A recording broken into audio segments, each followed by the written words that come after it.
Yo, what up, everybody? This is your boy Busy Bee Garage Man, back at it with another video for you. Still gonna be cranking them out. So we with a 2015 Kia Optima EX. Same motor. It doesn't matter if it's an LX or whatever. It all depends on the motor size. So we're working with a four-cylinder. As you can see, we got the four core packs: one, two, three, four. So it's a four-cylinder. We're doing a starter replacement. So if you guys got the 2015 to, I want to say 2020, okay, the procedure of just getting that thing out, you have to remove quite a few things. That way you guys can actually get the starter out. So I'm going to show you those things right now, and then you guys can be able to tackle the job a little faster and a little easier for yourself. I already got stuff already off and loose. So what I'm doing is I'm just showing you what you have to take off to get the starter out. Okay, so that's the starter there. That's the new starter. The old starter was out. It spins, but it doesn't kick out. So usually when you guys are testing your starter, you can use your battery, use the jumper cables, and make sure that when you're using the jumper cables that it spins to where the spool would kick out.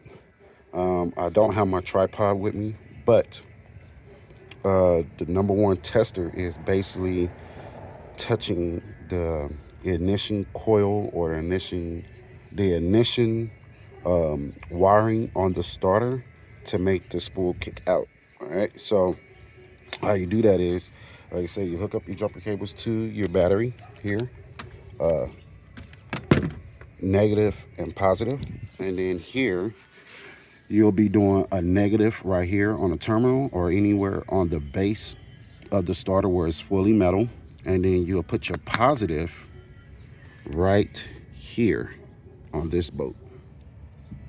So when you touch this with the positive, this thing is going to spin, and it's probably not going to kick out. It's just going to spin. So if this doesn't kick out, then your starter is gone, okay? But if it kicks out, then you have another issue. That means it can probably be the starter going out, but that's a good way of signing of if it is or not, So luckily that my customer had went and got a brand new starter, so that's what you've seen in the car. She got a brand new starter, so I'm putting that on. This old one is out, so it's completely done. But yep, you can get that thing out. But you guys, I'm gonna show you that procedure. So I'm gonna show you what you have to remove to be able to get it out. All right, get up here because I'm at my customer's house. So you got to take off the air box duct or air box intake duct or inlet tube. You got to take this out. You guys got to take off the engine cover, and you have to take off the intake tube. So when you take the intake tube off, you got to get this out, and you can take out the fan. That's it. That's all you're going to remove on your car. Now, it's going to be a couple of hoses that you're going to be running into, but you guys might need to get coolant on everything. So refill your coolant because it's going to be a lot of coolant coming out. But other than that, pretty easy procedure. Very fast. So I'm going to show you the hoses that you're going to take off or remove, the bolts you're going to remove. That way you can get this thing out of here. So here, you guys can probably see it. So yeah, here, this hose line is going to have a bolt, which is a 12 millimeter bolt. You're going to remove that so you can be able to get you some maneuvering. You're going to take off this bolt. Yeah, you probably can't see it. Yeah, so this bolt here, you're going to take that off, and it's just holding on to this bracket, so that's pretty good. So that way you can be able to slide the starter back and forth, be able to get some more clearance. Then you're going to be able to move your water coolant upper hose. And then you're going to have two smaller hoses that connects to the throttle body. You're going to remove those two. And then once you remove those, you should be able to tackle this with ease. Okay, so like I said, pretty easy procedure. I'm gonna put it back together so you guys can see it, how it went, and then you guys can get a good idea if you want to tackle the job or not. So man, yeah, so it's another one for you guys. 2015 Kia Optima, starter removal and replacement. So there it is, you guys. You guys be safe. Make sure you guys are getting to your destination safe.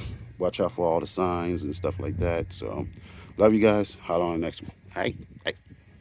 All right, bonus tip, you guys. Here we go. So the tools you're gonna need for this is gonna be some needle nose pliers or some pliers to be able to get your hose clamps off. You guys already know that. You guys probably know you're gonna need a 3/4 inch wrench, a size 14 socket, a size 10, and a size 12. All right. So to get that, because you know it's only two bolts that's holding into that starter. So you got the one right there, and then you got your two right there. All right. So if you got the 4-cylinder, that's what it's going to be. The 6-cylinder may be a little bit different, but I don't think it's going to be any more different from what you see on the 4-cylinder, you guys. So hey, that's a bonus tip for you guys. All right. So yeah, that's the procedure. Other than that, like I said, you're just going to need that. Just a 10, a 12, and a 14.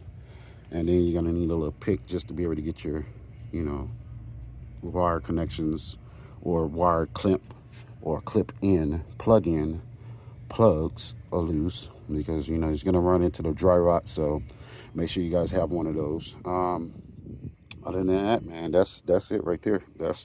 That's your tools to get the job done. All right, so that's bonus tip. Holla.